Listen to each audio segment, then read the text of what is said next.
listening to an episode of the Private Officer Beat Radio, a production of Private Officer International. All rights are reserved. Private Officer International is a private security and law enforcement organization.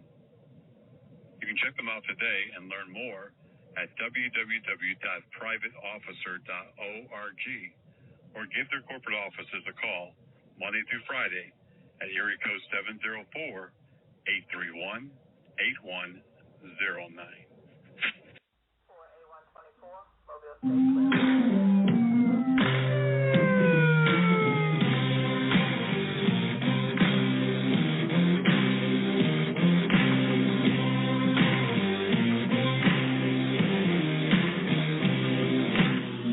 You are listening to the voice of the Frontline Protector here at the Private Officer Beat Radio. Every week you'll hear breaking news, topics of training, information for the industry of security, public safety, and law enforcement.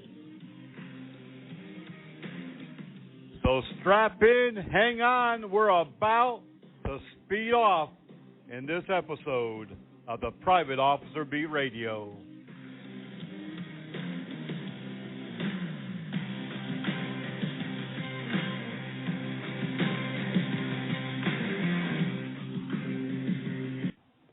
Hey y'all, as I say down in the South, welcome to this edition of the Private Officer Beat Radio. This Monday morning, we're in the last week of June 28, 2021. Time sure does pass when you're having fun. Half of the year is gone. Woo! But we got a big celebration coming up. We just celebrated Flag Day. Many people don't. Not sure why. But it's a beautiful day, and it's a beautiful sight to see when so many U.S. flags are flying across the street in the breeze. In fact, one street in my neighborhood looked like a flag competition, a flag parade of sorts, one larger, and some were the original 13 star flags, beautiful, very beautiful. And, of course, all of this just before the big main event. That's right, July 4th, less than a week away. Happy pre-July 4th. I'm Rick McCann, founder and CEO of Private Officer International, Ann Arbor College, and you're listening to the Private Officer Beat Radio. Now, I don't know about you, but I really do love this holiday, the 4th of July, for really so many different reasons. Of course, independence, commemorating that Declaration of Independence of the United States, July 4th, 1776.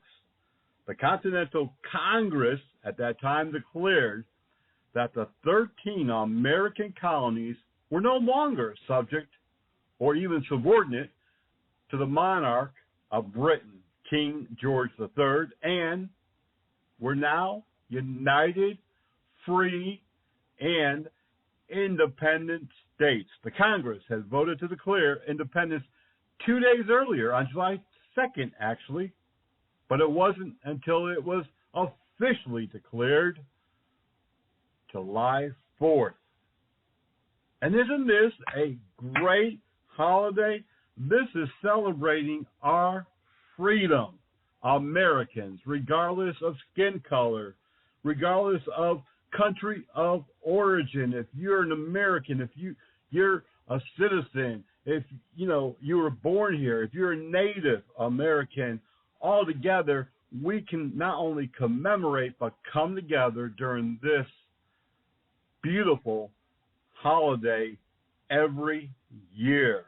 And independence is a great holiday. I love it, not only for what it really is for, but because hot dogs. Come on now, who doesn't love hot dogs? Parades, marching bands. I remember when I first began marching on these July 4th and other holiday parades for the volunteer fire department in Connecticut. Here it was, July 4th.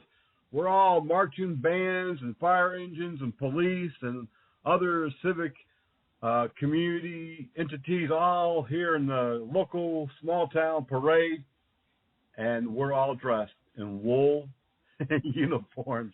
No joke. We were sweating like bullets.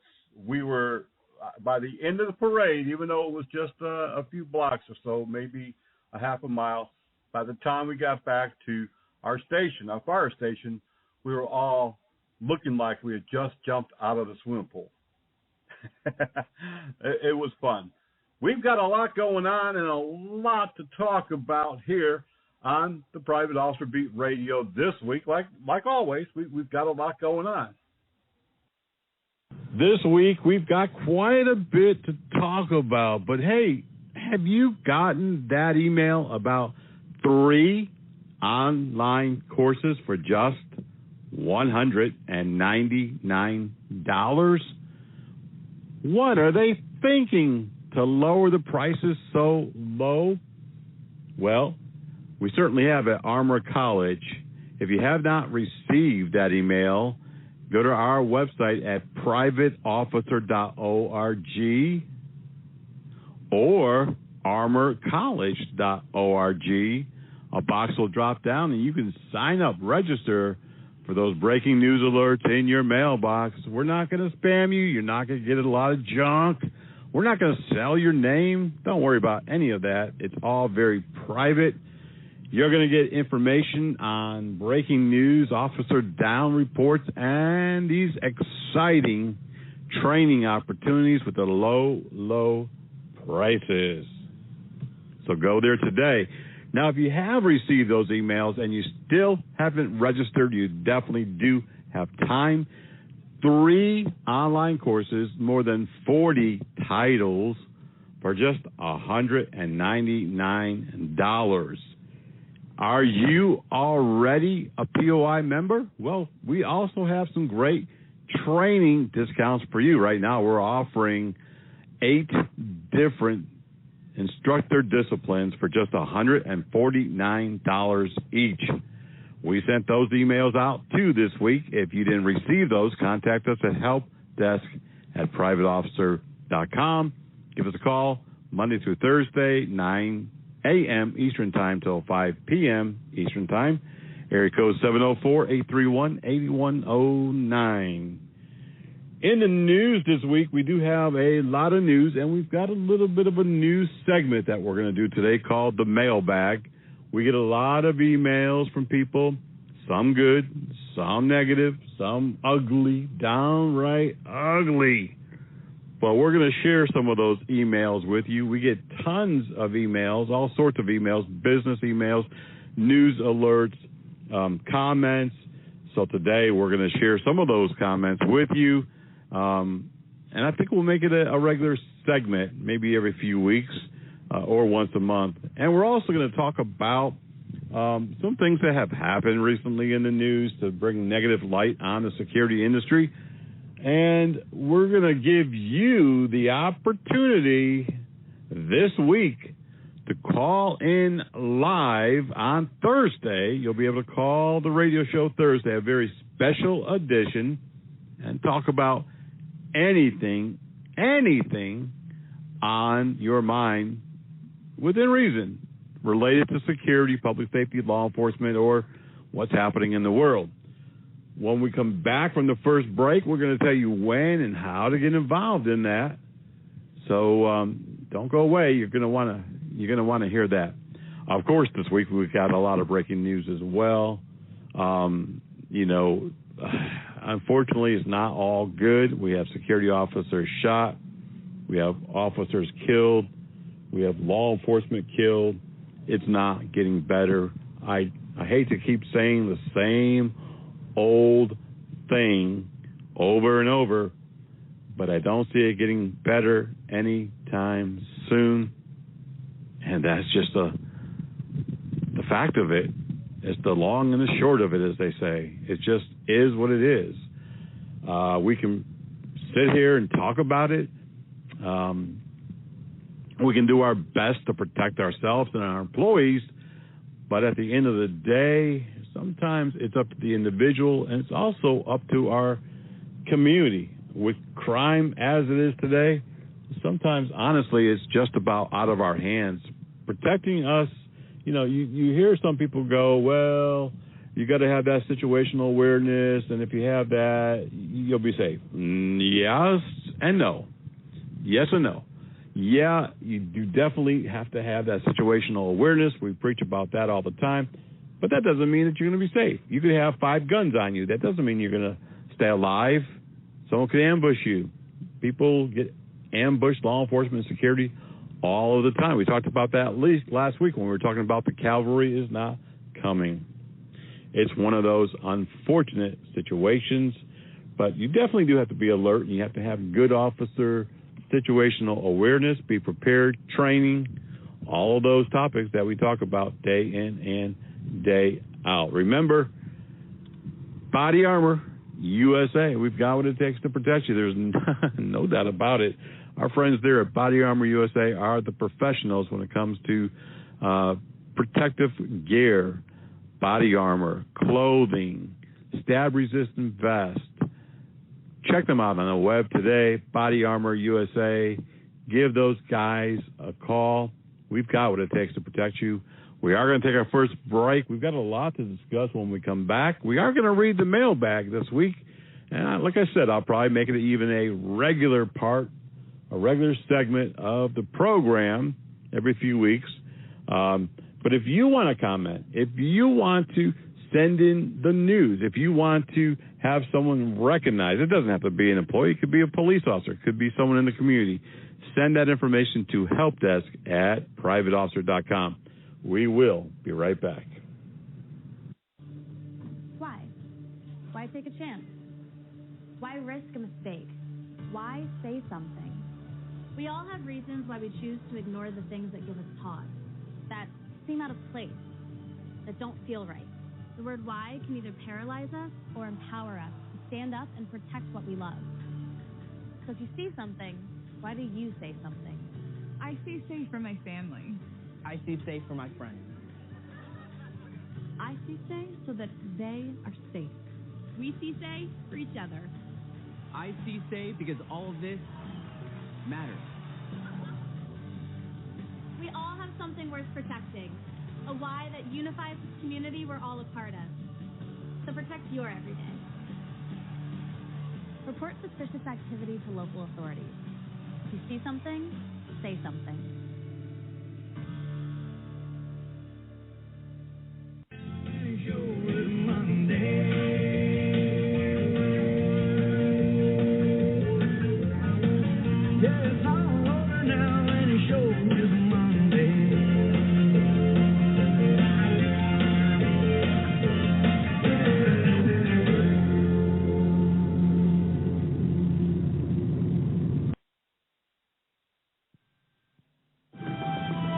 Without this woman, my father couldn't have had his hip replaced. Without these people, I'd be dead.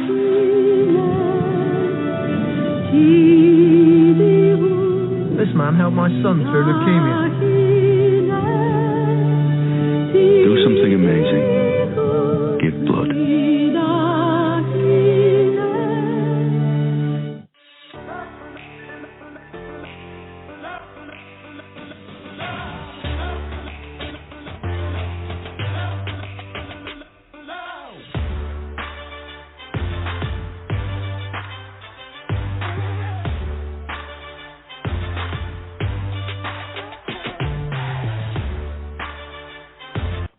We get a lot of mail, emails, sometimes mail through the U.S. Postal Service, but mainly emails. Of course, we have emails coming in every day from 2,500 news sources. We have multiple businesses, emails, text messages. Sometimes But we never read them out loud to our radio audience. We do read them. In fact, I read all of our business emails that come through any of our businesses. But I want to dig a few out here in the mailbag and go through a couple that we recently received just to let you know what kind of comments and emails that we get from members, listeners of our radio show, those who subscribe to our newsletters, which are free, doesn't cost them a nickel. And so I'm going to read a couple of these to you just to let you know some of the feedback that we received. Some not so good, some pretty good, some excellent. From Ned, just last week, why do you people hate security guards so much? Well, Ned, we don't hate security professionals. We don't hate security officers. But we don't appreciate all of the negative, bad things that security officers seem to do on a daily basis, whether it's because of poor training, maybe it's a lack of supervision by their employer, or they just have no common sense.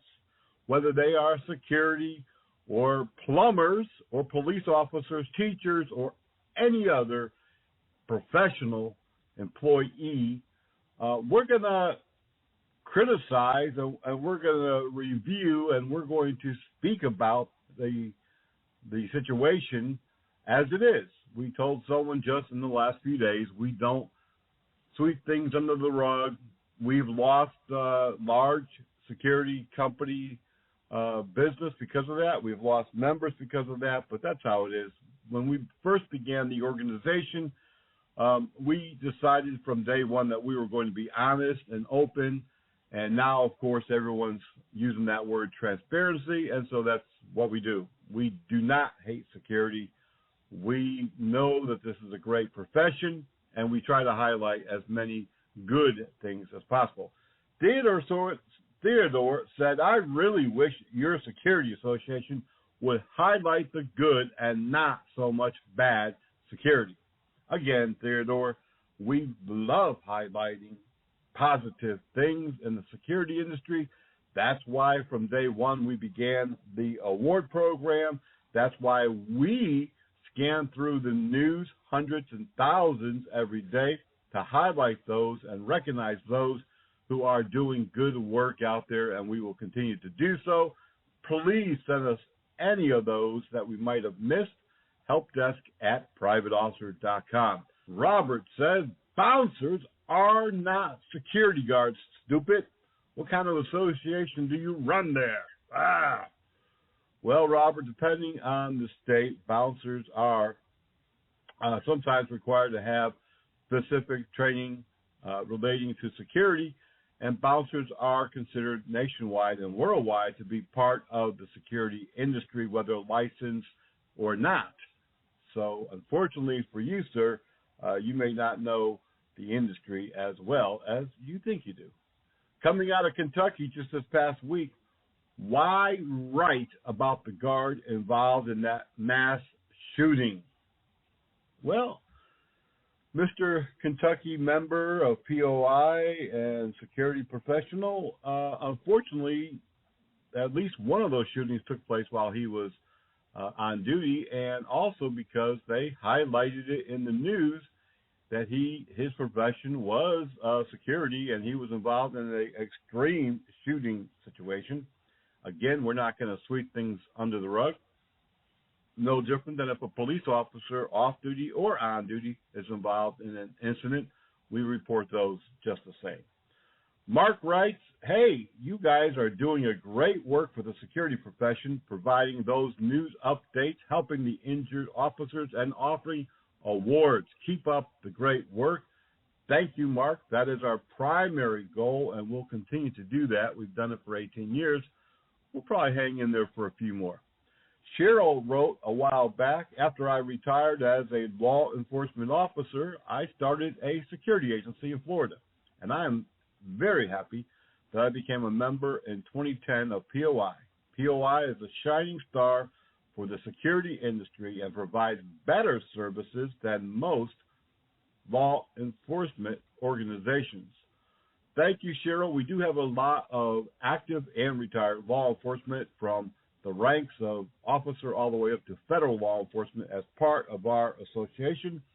Thank you for being a member. Thank you for your comments. We provide all sorts of services to our members, and sometimes they just don't use them, but thank you for that great comment. We'll keep up the good work. Remember, if you come across someone that you think needs to be recognized or highlighted in our news, contact helpdesk@privateofficer.com. helpdesk@privateofficer.com. That's our news back from the last few weeks, but you can always contact us 24/7. Send us an email. Let us know how we're doing. Send us news from your region or comment on anything else that you'd like. Good, bad, or ugly, it doesn't matter. We'll be right back. Do you know your ABCs? How about the ABCs of water safety? A is for active adult supervision. This means someone is always actively watching when a child is in the water. B is for multiple barriers. Your pool or spa should have multiple physical barriers at all times. C is for CPR classes. Even if you're not a parent, it's important to learn CPR. Water safety is everyone's responsibility.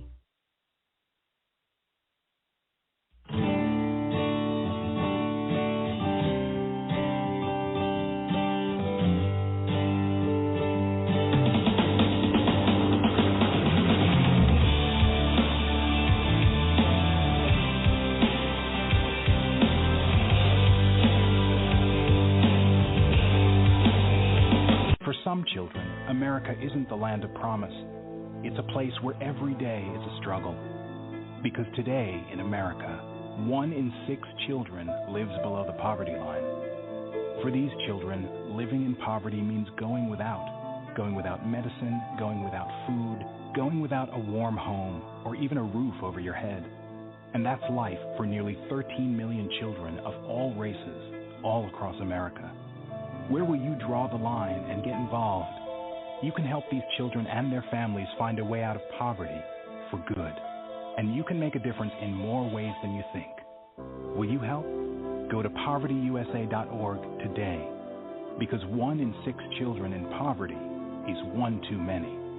A message from the Catholic Campaign for Human Development. Reimagining policing. The big hot topic across the country, the buzzwords, that big subject that won't escape any city or town across the country. As groups are screaming for equality, as groups are screaming for less policing, as groups continue to storm government, to riot in our streets, to effectively take over the governmental process and the wishes of the majority, what we're seeing as we reimagine policing is many jurisdictions reducing when the police can contact the public, what laws they're going to be allowed to enforce. In fact, many areas have already taken many misdemeanors off the books. How can that happen? How can you do that? These are laws that are legislated through the state, and all of a sudden, prosecutors at the city and county level now have more authority than state legislators because they're not going to prosecute not just small amounts of marijuana, but charges like disorderly conduct, shoplifting, petty theft, trespassing, drunk in public, and many motor vehicle charges not being prosecuted either. Police departments in many areas now being told, don't stop the vehicle if they have an expired tag. Don't stop them if they don't have a tag light. Don't stop them if they're on their phone. Don't conduct a traffic stop if they don't have a seatbelt. Don't stop them even if they're speeding, as long as it's less than, not more than 10 miles over the speed limit. Prosecutors are working in conjunction with activists, terrorists, really, hometown terrorists, people who don't want the police, who don't like the police, who don't want the police involved in being proactive or being law enforcers, because the less police on the street, the less likely they'll be arrested, of course. Just like for years, the broken window theory worked. It meant stop the little crimes and you'll prevent the larger ones. Well, that did work. Stop and frisk. Not really a bad area of policing. It was very proactive, but it could be harmful if it was used incorrectly without good supervision. So, of course, now without street crime units, in the New England and even Mid-Atlantic area, there was something called the jump-out units. These were undercovers, and they would surveil high-crime areas and jump out on you when drug transactions went down or people had illegal guns or other illegal activities. They've gone away. NYPD had a very big street crimes unit. Well, that's been reduced to almost just a bunch of kids on the force. Many specialty units no longer part of our policing. Is that really what we're talking about when we're talking about reimagining policing? The problem here, folks, is that most Americans want policing, but they don't stand up. They don't let their voice be heard. They don't become part of the process, and therefore smaller groups, minority groups, and we're not talking about skin color, we're talking about smaller groups, are being heard, and they're getting their point across, and they're getting their point across to the right people, the prosecutors, the legislators, and the police chiefs and the sheriffs, and they have no choice but to listen to them, because the majority of people are not speaking up. They're not the ones out there protesting. They're not the ones out there rioting. They're not the ones out there burning down buildings, so they're not being heard. And the problem is, when you do nothing, you have no horse in the race, as they say in Texas. You have nothing there going to stand up for you. Only that minority group is being heard. And unfortunately, what's going to happen is, as police departments continue to reduce their size down to the same level they were in the 70s, what we're seeing is more violent crimes, more murders, more robberies, more gun violence, more drug violence, more gang violence, and less police to respond. So recently, in fact, just this past week, the city of Boston, they decided to jump on board. Less police is good, they say. They suspended what's known as the private police officers, a segment of special police who have actually been around since 1898. More than 1,200 of these special police officers, known as Rule 400 and Rule 400A, were suspended, no longer having law enforcement authority as of July 1st. We've talked about private police on this radio program. We've talked about the importance and the use in many different states. But now the city of Boston, one of the oldest forms of private police, have listened to a minority group who don't want them out there arresting citizens. You see, the police are not at the hospitals. The police are not on the universities and colleges. The police are not out there in the housing authority. It's not the city police patrolling the park or code enforcement or the transportation. So without these special police officers, they're reduced to security guards with little to no authority, little to no training, little or no backup. We discussed this. These special police officers worked everywhere in the city of Boston. They were just not some wannabes. These were sworn law enforcement. They worked as park rangers. They worked at the Boston Public Health Commission. They were the Boston Housing Authority Police, the Boston Public Schools, the Boston Public Library System, the Boston Municipal Protective Service, also known as Municipal Police, the Boston Park Rangers, the Boston Code Enforcement, Boston Transportation Department, the Boston Parking Enforcement. They were private special police at Tufts Medical Center, Boston Medical Center, and many private entities and companies. They provided services to business, hotels, dozens of entertainment complexes, housing communities, colleges, and homeless shelters. It was proven many times over that they reduced crime. They responded to quality of life issues. They prevented and deterred crime.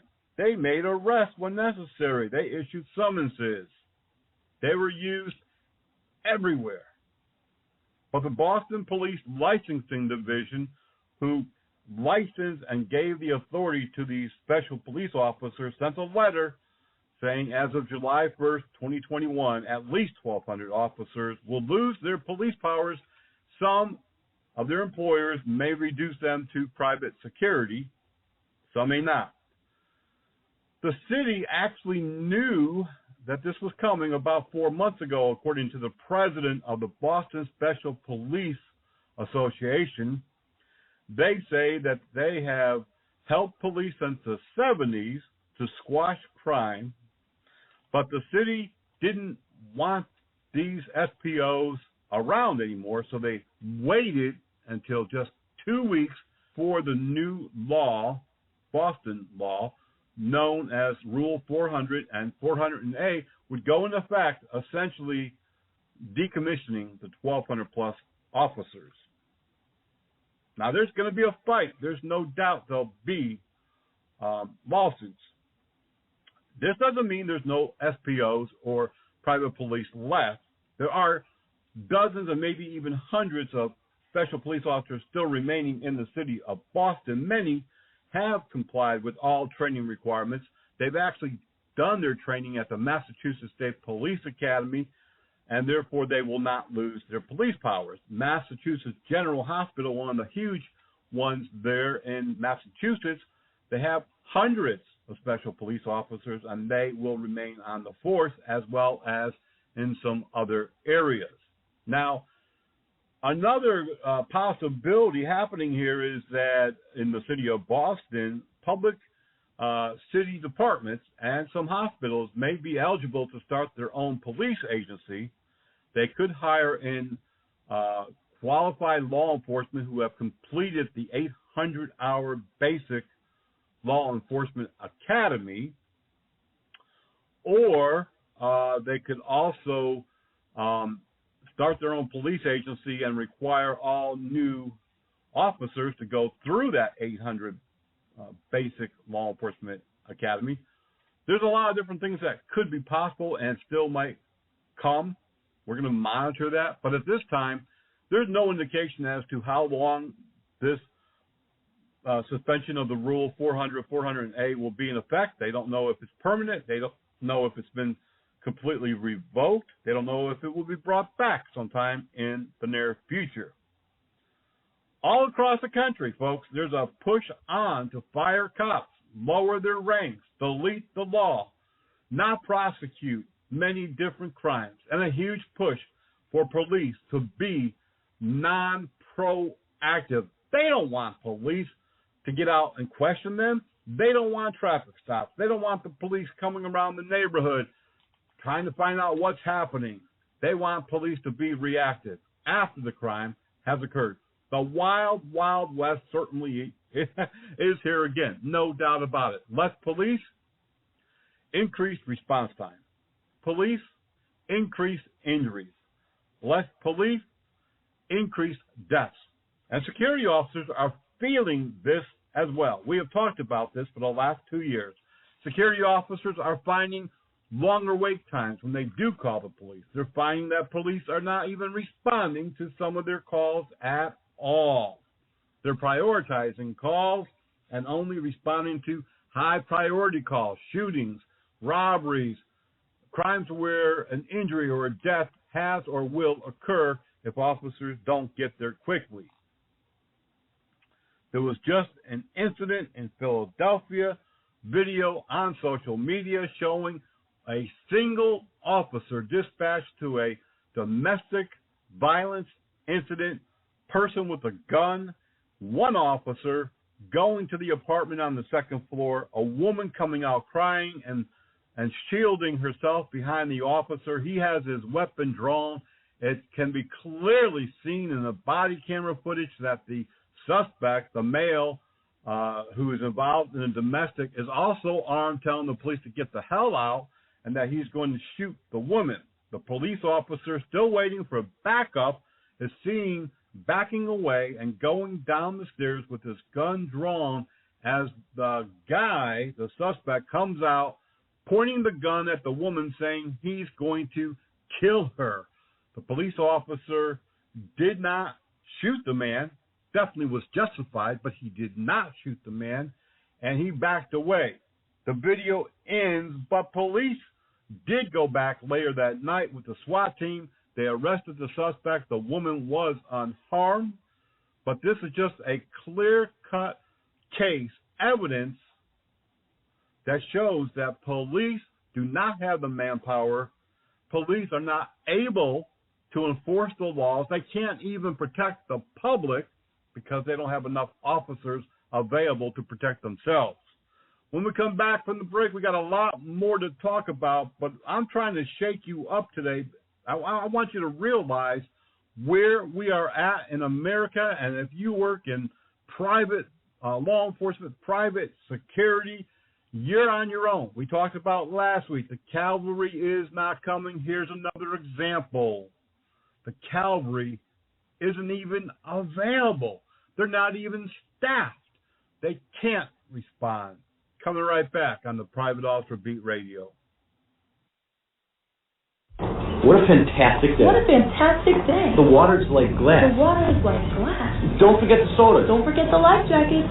Who wants the 8 and who wants the 15? Who wants the inflatables? What a great day. To be on the water. So glad you saw me go over. That was so funny. When you went over and your life jacket inflated. Never go out without a life jacket on again. What a great day we had. When it comes to wearing life jackets, make the right choice. You're in command. Vote responsibly. This message brought to you by the National Safe Boating Council and the U.S. Coast Guard. My sister Katie and I are bargain hunters. But my sister Kelly showed me an article that made me change a really bad habit. I used to buy bargain knockoffs on the street. You mean counterfeit merchandise? And this can lead to more Americans losing their jobs. So, no more buying fakes, right? Right, just honest bargain hunting. Counterfeits hurt, but you have the power to stop them. Go to www.ncpc.org/getreal. Brought to you by the National Crime Prevention Council and the Bureau of Justice Assistance, U.S. Department of Justice.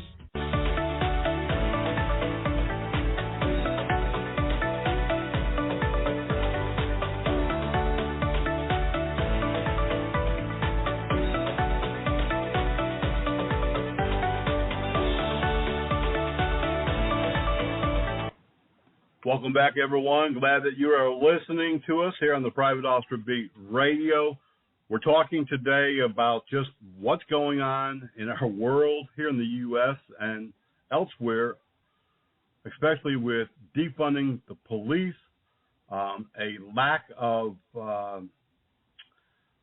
wanting the police in your neighborhood, a lack of officers being available, and how it's affecting everyone, our citizens, our private law enforcement, and as well as our private security. Today, I don't know what is going to happen in this world. I don't know what's going to happen in this country, but today it is a sad time, even as we're about to celebrate our independence. We talked just a moment ago about standing up, having your voice heard. Well, a study came out recently where over 83%, and you can go to the internet, you can go to any major news platform, it's on there, 83% of Americans said they want more police. They want more police. Stanford University in California, which has talked about defunding the police. The students just came out with their own recent poll, and the majority of the students want the police. Berkeley, the same thing. Berkeley wants the police. Berkeley University. Colleges and towns and cities across the country, the majority of the people want the police. But why are they not being heard? Because they're not really standing up. They're not being vocal enough. And so without that vocalization, you're not going to be heard. Today I want to introduce you to a lady. And she's really more than a lady. But if you're in South Carolina, you may have heard of her. You may have seen some of the news articles that have been in the news, on the TV for quite some time. Her name is Cassie Aaliyah Ray, and she's the founder and the CEO of Serve and Connect. This organization is based out of Columbia, South Carolina. She is, unfortunately, a widower who lost her husband in the line of duty. And after that grieving moment, she decided to do something about the tragedy and standing up for police and helping them in ways that no one else seemed to be. It was September the 30th, 2015, when Officer Gregory Aaliyah of the Forest Acres Police Department in the area of Columbia, South Carolina, was shot and killed in the line of duty, leaving behind Cassie, his wife, and 3-year-old and 6-month-old son. Cassie put together an organization that is all about serving law enforcement. Founded in 2015, Serve and Connect is a South Carolina nonprofit working directly with law enforcement, community stakeholders, and citizen leaders to aspire to improve neighborhoods challenged by poverty, crime, neglect, by building trust, optimism, collaboration, and fostering a shared sense of pride within the community, while also assisting law enforcement. And they've held events to feed police officers. They've held events to feed the community. They have had a large impact. Living in Charlotte, not too far from the South Carolina line, I've heard of and seen this organization in action for years. And they have held events to bring the community of all colors, walks, and everything else together so that everyone can understand that we're all the same in many ways and that the police are not our enemies. ServeandConnect.net. Check them out today, because I believe this type of organization should be in every area. We're working on connecting with Cassie right now to try and to develop this into other areas and even into the private security and private law enforcement realm. Again, check them out today at ServeandConnect.net. We have a lot of issues in the security industry, the same as law enforcement. The hours, the pay, the disrespect, the huge increases in assaults, shootings, deaths, and so on and so forth. In fact, just this past week, more violence affected the security industry. More injured, more killings, more use of force. But you know what? It doesn't really seem, and this is the sad and upsetting area of what we do at Private Officer International. For me, it doesn't really seem that the industry really cares. It doesn't really seem to me like any of the big security companies are stepping up and saying, enough is enough, and we need to do something about this. We need to take further steps. We need to get further involved. We need to do further training, provide further equipment, communication, so on and so forth. But the violence is not stopping. The injuries are not stopping. Just a couple of days in St. Louis, a couple of days ago, in St. Louis, Missouri, a security officer, not a police officer, a public safety officer, but not a police officer, with the St. Louis University, killed a man that he saw holding 2 firearms early Friday morning on Locust Street. He approached the man. Some type of confrontation occurred.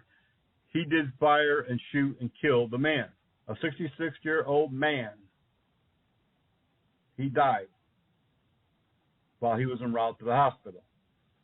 Police are calling the armed man a suspect and the public safety officer a victim. He was not injured.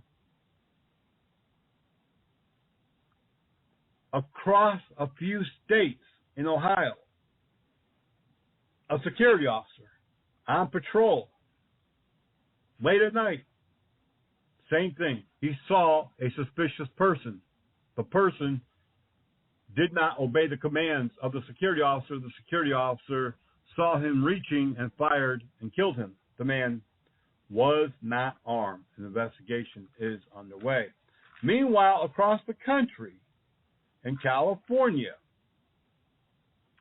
a retired police officer, now a security officer, and 3 others were accosted by 3 men in their 20s who tried to rob the men at 2:05 a.m. in a very affluent Hollywood Hills area. Now, the men who were being robbed were wealthy businessmen. So I'm assuming, although the article did not say, the security officer was probably their bodyguard or executive protection. The robbery went down. The retired police officer, now working security, pulled his firearm. He shot one of the suspects and killed him. The security officer was also shot. He's in critical condition. The men that were being robbed near the multi-million-dollar home happened to be the residence of Nova Fashion CEO Richard Sagan. But they don't know if he was one of the victims. In New York, a security officer working at a gift shop stopped a man for shoplifting at the J&J Gift and Discount Shop in Parkchester, New York. The security officer confronted the man. The man, with only $46 worth of stolen merchandise, began to fight with the security officer and ran to his car. The security officer thought he may have been getting a weapon, but the security officer was not armed. What the man was really getting was his jumper cables, and he began to beat the security officer with the cables. The man escaped. The security officer injured, 54-year-old security officer, but not seriously. The theme here, people, is it's not getting better, and every approach, every incident, every situation has to be dealt with as if the person is armed, if the person is going to attack you, if the person is going to kill you. Without situational awareness, without training, without that true desire to do the job and to protect yourself the way that it's supposed to be done, you're going to be injured or killed. James White, 22, was just arrested this past week for shooting a security officer at a hookah lounge in Richland, South Carolina. That's Columbia. That's the department that was on live PD for a long time. The man involved in a disturbance pulled a gun and shot the security officer multiple times. Police have arrested him and charged him with attempted murder of the security officer, possession of a weapon during a violent crime, and unlawful possession of a pistol. 2 security officers also died this week from COVID. I don't know anything about the stories other than they had been working security at the time of their death. In Albuquerque, New Mexico, a major traffic backup along Interstate 25 at rush hour was caused by a woman who threatened a security officer with a gun before driving off, according to Albuquerque police. The woman threatened the security officer at a hotel on Gibson Boulevard and then took off in her vehicle. Police pursued her, had to use a pursuit intervention technique maneuver to get her stopped, took her into custody. Traffic was backed up for hours because of the incident. Police in Phoenix also reporting a security officer involved in a shooting. He shot a man. The man shot him. A confrontation. Police still investigating it. And on and on and on and on it goes. And, there's no end in sight. We can say things will get better. I believe that they will. One other note that is very noteworthy: in Ohio, for a number of years, school systems have believed that they could train their teachers and staff members who had concealed weapons to be security officers. And they authorized and even at one point had non-teachers, other support staff, armed as a way to prevent active shooters. Well, this has been disputed, and it's gone to the Ohio Supreme Court. The court just ruled on Friday that Ohio teachers and any schools must have peace officer training, the whole police academy, nothing less, nothing more, or be a experienced retired law enforcement officer still holding credentials. It doesn't matter that the schools have authorized firearm policies in the school. It doesn't matter that they have designated trained teachers and support staff with concealed weapon licenses. It doesn't matter anything else. By a 4-3 decision, the Ohio Supreme Court struck down a 2018 ruling that said otherwise. And now, if they want to have people in their schools as security agents or active shooter responders, they have to go through the police academy. We're going to take a quick break. When we come back, we certainly got a lot more happening. Remember, if you want to see our daily news blog, where all of this information comes from every day, we're 365 days a year, we're constantly on it, privateofficerbreakingnews.blogspot.com, privateofficernews.blogspot.com. It's just kind of amazing all of the news and information that we do gather just for you every single day. And remember, if you're in the Charlotte, North Carolina, or even the South Carolina area, somewhere on the border even, be sure to check out our friends over at Premier Training Academy, 5724 Executive Center Drive, nice little area, Suite 142.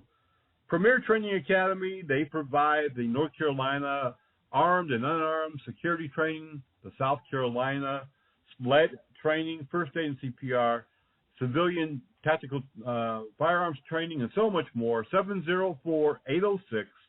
704-806-4933, 704-806-4933, or go to their website, www.premiertrainingacademyusa. Hey, we're coming right back. Lots to talk about here. What am I doing lying in this casket? Oh, yeah. That's right. I'm dead. I got shot. I'm not supposed to be dead. I'm only 17.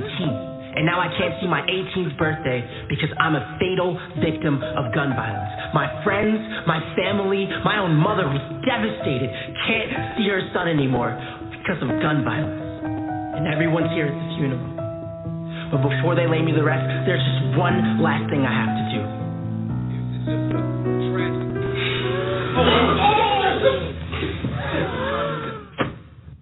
How many more of us have to die from gun violence? Let's put a stop to this, because if we don't, the next time it could be your child lying in this casket. Brought to you by Men Up Inc. USA, a proud member of the Gun Violence Awareness Movement.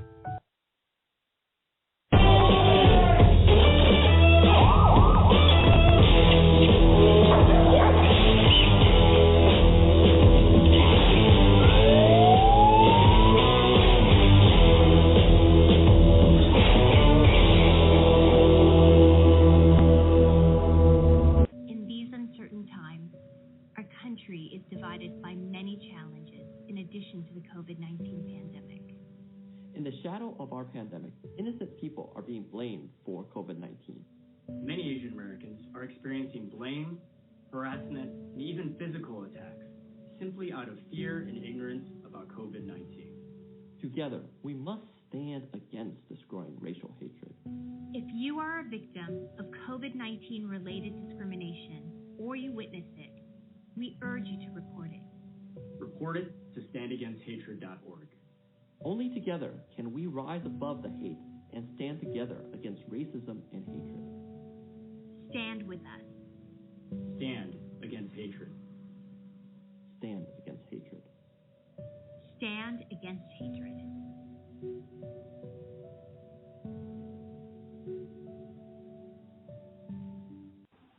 Welcome back to this edition of the Private Officer Beat Radio. Certainly want to remind you one more time to go to our website at privateofficer.org. A box will drop down. You can put in your name and email, and you'll get all of the breaking news alerts, opportunity for training specials, which we have going on right now, as well as Officer Down reports. We don't sell you information, and we don't spam you. Speaking about those great discounts and opportunities for training, we have, and you're not going to want to miss this, some very special pricing happening for this summertime. A lot of people getting back into the swing, getting back to work, needing in-service training and so forth. Go to our website at privateofficer.org. A banner about the middle of the page will introduce you to our summertime specials. 3 courses, 1, 2, 3. 3 courses for just $199. About 35 titles. Don't miss out on this special. It does not happen very often. The last time we did it was about November of last year, so it's not something we do every month. Again, 3 courses, just $199, 35 or so titles. privateofficer.org. You can also sign up for Command Staff College. This is a very exciting management program for those who are supervisors, managers, owners, law enforcement, private security. We have put together, along with some other partners, a very special program. This is really high quality, top-notch command staff material. We're the only private college that we know of in the U.S. that has offered or is running anything like this. It is available at some law enforcement agencies and colleges throughout the country, but certainly not a private college and not at the price that we're offering it. Go to our website, privateofficer.org, and there's a banner there. You can link on it. Find out what the curriculum involves. It's, I believe, 14 or 16-week program. It is, you're going to get your money's worth and then some. I just got a reminder here. You may have heard that little bell that came up. The reminder here, reading through it, and it was just a little note for me to remind you before we go off the air about a shooting that happened in Modesto, California. Most weeks we have a little training segment, and so this is going to be it. We've been talking for weeks about the cavalry's not coming, about officer survival, about situational awareness, about really being on your toes. And we preach it and preach it and preach it to the point where we just don't know what else to do. Well, last week a shooting in Modesto, California, involving a local security agency, not a big company, just a local guy.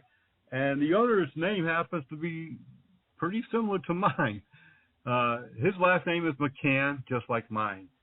And his staff responded to an alarm at a school, suspicious activity, and they are very technology savvy, that agency, and they have a number of contracts, quite a few actually, that have surveillance cameras, and they monitor them. They also get alerts from the monitoring service, and they respond to those activated alarms. Well, in this particular case, the officers, 2 marked patrol cars, armed officers, responded. They found a man on the side of the building. They could see him before they even pulled up on their surveillance camera inside their vehicle. They could see what was happening.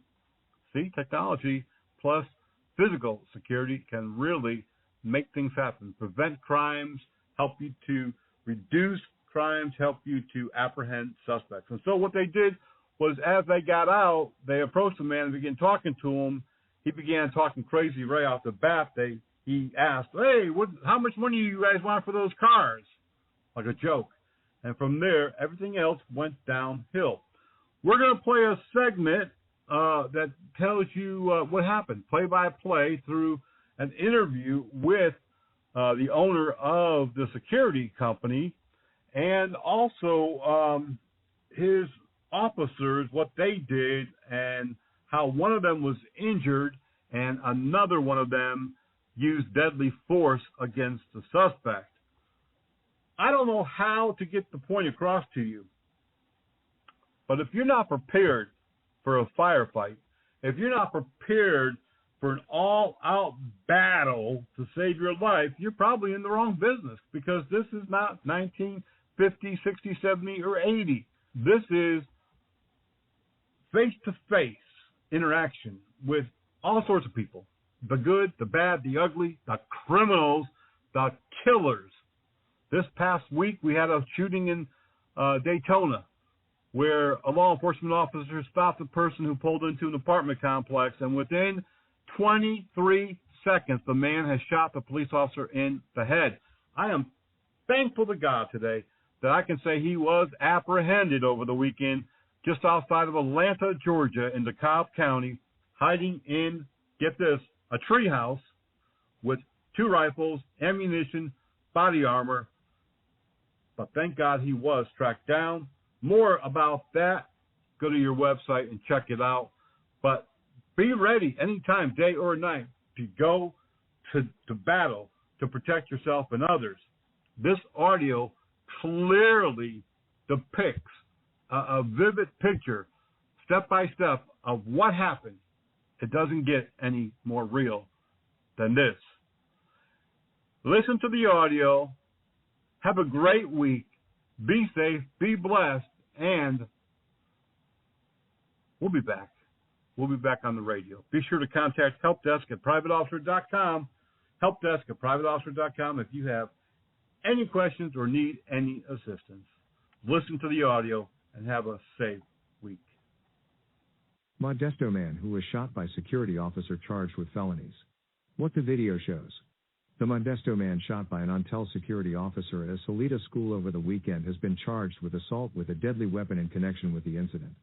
Ontel security officers John Lessman and Brandon Lumoig encountered Roy Burt Hoskinson when they responded to a security camera activation at Great Valley Academy early Sunday morning. The incident was captured on dash cameras on 2 patrol vehicles, as well as body cameras worn by both security officers. Under California law, police agencies must release body camera footage of critical incidents, but the law does not apply to private security companies. Ontel Chief David McCann declined to release the videos to the public, citing the potential for civil litigation, but allowed a reporter to review video from all 4 cameras. The following is a description of events based on that review.